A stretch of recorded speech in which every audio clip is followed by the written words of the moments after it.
একসময় যাকে দল থেকে বাদ দেওয়া হয়েছিল সেই ছেলেই একদিন ভারতীয় ক্রিকেটকে বিশ্বের সবচেয়ে ভয়ঙ্কর দলে পরিণত করেন। লর্ডসের বারান্দায় জার্সি খুলে উদযাপন করা সেই মানুষটির নাম সৌরভ গাঙ্গুলি। আজ জানব তার সংগ্রাম, প্রত্যাবর্তন এবং নেতৃত্ব এবং কিংবদন্তি হয়ে ওঠার গল্প। সৌরভ চণ্ডীদাস গাঙ্গুলির জন্ম হয় 8ই জুলাই 1972 সালে ভারতের কলকাতা শহরে। পরিবার ছিল সচ্ছল। তার বাবা ছিলেন সফল ব্যবসায়ী। ছোটবেলায় ফুটবলের প্রতি বেশি আগ্রহ থাকলেও বড় ভাই স্নেহাশিস গাঙ্গুলির অনুপ্রেরণায় ক্রিকেটের দিকে ঝুঁকে পড়েন সৌরভ। স্কুল ক্রিকেটে সৌরভ দ্রুত নিজের প্রতিভার প্রমাণ দেন। বাঁহাতি ব্যাটিং, নিখুঁত টাইমিং এবং অফসাইডে দুর্দান্ত শট খেলার জন্য খুব অল্প বয়সেই পরিচিত হয়ে ওঠেন তিনি। সেই সময় কেউ ভাবতেও পারেনি এই ছেলেই একদিন ভারতীয় ক্রিকেটের চেহারা বদলে দেবে। ঘরোয়া ক্রিকেটে ধারাবাহিক ভালো পারফরমেন্সের ফলে বাংলা দলের অন্যতম গুরুত্বপূর্ণ খেলোয়াড় হয়ে ওঠেন তিনি। রান করতে করতে জাতীয় নির্বাচকদের নজরে চলে আসেন সৌরভ গাঙ্গুলি। আর 1992 সালে ভারতের হয়ে আন্তর্জাতিক অভিষেক হয় সৌরভের। কিন্তু প্রথম সুযোগটা ভালো যায়নি। দলে নিজের জায়গা ধরে রাখতে পারেননি। খুব দ্রুত দল থেকে বাদ পড়তে হয় তাকে। দল থেকে বাদ পড়ার পর অনেকেই মনে করেছিলেন সৌরভের আন্তর্জাতিক কেরিয়ার হয়তো শেষ, কিন্তু তিনি হার মানেননি। দিনের পর দিন ঘরোয়া ক্রিকেটে রান করে গেছেন তিনি। তারপর 1996 সালে ইংল্যান্ড সফরে আবার সুযোগ আসে, আর সেই সুযোগকেই ইতিহাস পরিণত করেন সৌরভ গাঙ্গুলি। লর্ডস টেস্টে অভিষেক ম্যাচেই করেন 131 রান। বিশ্ব ক্রিকেট অবাক হয়ে যায়। অনেকে ভেবেছিলেন প্রথম ম্যাচটা কাকতালীয়, কিন্তু পরের টেস্টে আবার সেঞ্চুরি করে সবাইকে চুপ করিয়ে দেন। নতুন ভারতীয় তারকার জন্ম হলো। সৌরভের কভার ড্রাইভ, স্কয়ার কাট এবং অফসাইড শট এতটাই সুন্দর ছিল যে তাকে বলা শুরু হয় গড অব দ্য অফসাইড।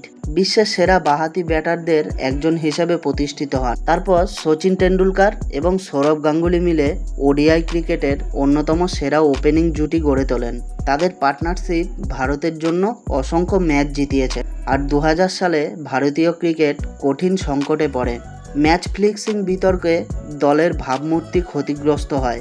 সেই সময় অধিনায়কত্বের দায়িত্ব দেওয়া হয় সৌরভ গাঙ্গুলিকে। সৌরভ শুধু ম্যাচ জেতাতে চাননি, তিনি চেয়েছিলেন একটি নির্ভীক দল গড়তে। তরুণ খেলোয়াড়দের সুযোগ দিতে শুরু করেন তিনি। সৌরভের অধিনায়কত্বে সুযোগ পান যুবরাজ সিং, হরভজন সিং, বীরেন্দর সেবক, জাহির খান ও MS ধোনি। এই খেলোয়াড়রাই পরে ভারতীয় ক্রিকেটের স্তম্ভ হয়ে ওঠেন। তৎকালীন বিশ্বের সবচেয়ে শক্তিশালী দল ছিল অস্ট্রেলিয়া ন্যাশনাল ক্রিকেট টিম।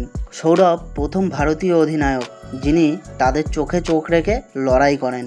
আর 2001 সালে border Gavaskar trophy Kolkata test follow on খেয়ে ভারতের ঐতিহাসিক জয় পেয়েছিলেন।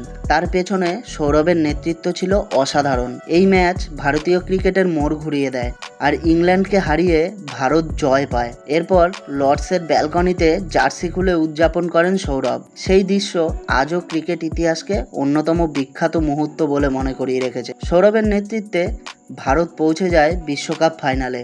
যদিও শিরোপা জেতা হয়নি, কিন্তু ভারতীয় ক্রিকেটের আত্মবিশ্বাস নতুন উচ্চতায় পৌঁছায়। 2000 থেকে 2005 সাল পর্যন্ত ভারত বিশ্বের অন্যতম শক্তিশালী দলে পরিণত হয়। সৌরভকে বলা শুরু হয় man who change Indian cricket. 2005 সালে কোচ গ্রিগ চ্যাপেলের সঙ্গে বিরোধ তৈরি হয় সৌরভ গাঙ্গুলির। পরিস্থিতি এতটাই খারাপ হয়ে যায় যে সৌরভকে দল থেকে বাদ দেওয়া হয়। আবারও সবাই ভেবেছিল সব শেষ, কিন্তু সৌরভ ফিরে আসেন, রান করেন, প্রমাণ করেন তিনি এখনও বিশ্বের সেরা ব্যাটারদের একজন। আর 2008 সালে আন্তর্জাতিক ক্রিকেটকে বিদায় জানান। পুরো ক্রিকেট বিশ্ব আবেগে ভেসে যায়। কলকাতা নাইট রাইডারের আইকন খেলোয়াড় হিসেবে নতুন অধ্যায় শুরু করেন। পরে পুনে ওয়ারিয়র ইন্ডিয়ার হয়েও খেলেন তিনি। খেলা ছাড়ার পরেও প্রশাসনিক ভূমিকায় আসেন তিনি। প্রথমে ক্রিকেট অ্যাসোসিয়েশন অফ বেঙ্গলের সভাপতি হন। তারপর 2019 সালে board of control for cricket in ইন্ডিয়ার সভাপতি নির্বাচিত হন।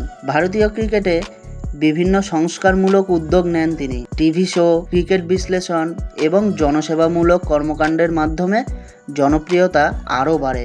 আর 2023 থেকে 2026 পর্যন্ত সৌরভ গাঙ্গুলি ভারতীয় ক্রিকেটের অন্যতম প্রভাবশালী ব্যক্তিত্ব হিসেবে রয়ে গেছেন। প্রশাসন, ক্রিকেট বিশ্লেষণ, আইপিএল এবং তরুণ ক্রিকেটারদের অনুপ্রেরণা দেওয়ার কাজ চালিয়ে যাচ্ছেন এখনও।